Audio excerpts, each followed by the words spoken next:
domestic violence.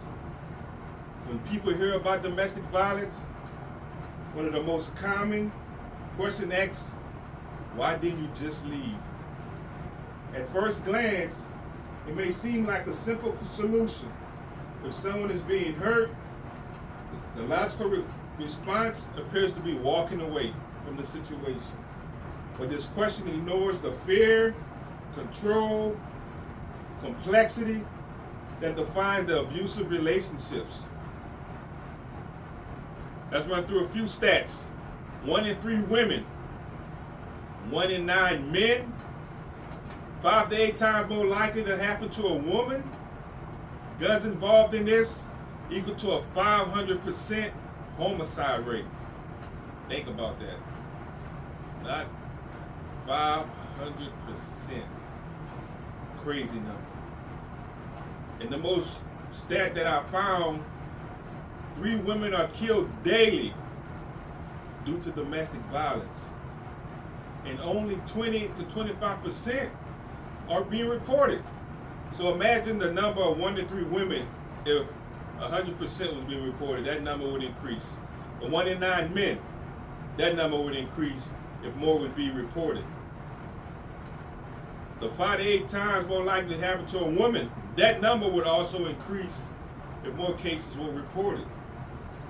Domestic violence is not just about physical harm, it's about power and control. I'm in charge of this situation. You do it as I say. You do as I tell you to do. Bow down, quote unquote, I am the king. You are my peasant. That's what type of relationships most people are in, that they hide behind a mascara, like they say, in domestic violence situations.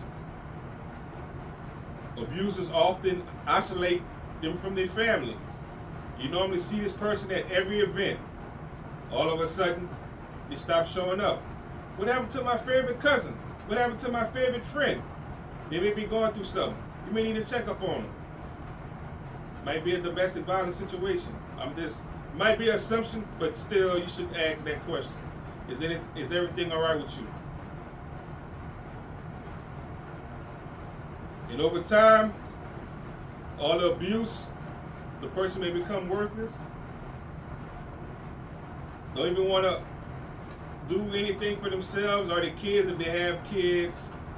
You can tell that the way they move around, used to be happy, cheerful, now they always sad. That can be a situation you may look into.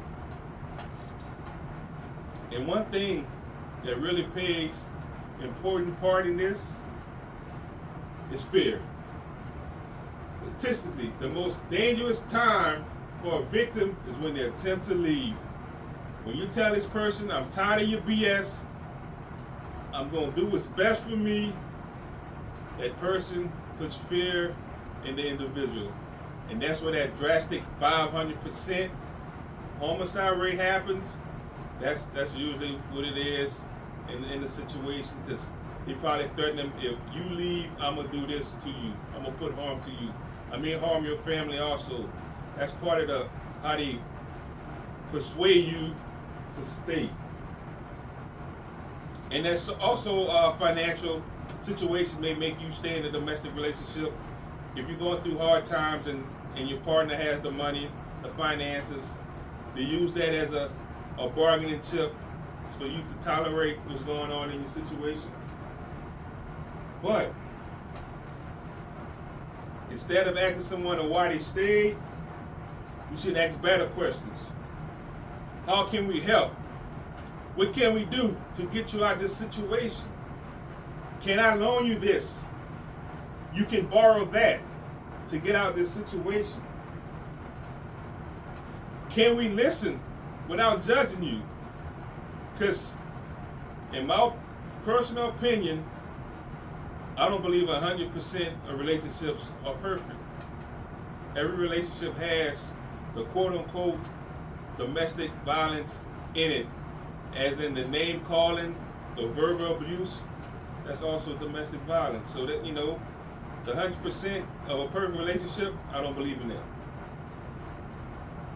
And if you are a survivor, why do we criticize them? Girl, I should have been left. You should have been left. Boy, you should have been gone. Why you did this? Why you stayed this long? Not knowing the ins and outs of what really caused them to stay that long in the situation. Domestic violence is not a choice. But leaving safely always requires options. What's the safest route out of this situation? You always have to think it through. You have to. By how we talk about abuse, we can change how survivors experience help. That's the thing. Like, have a meeting where they can understand and discuss better ways not to be in that situation again. Understand the red flags. If the person do show red flags at the beginning,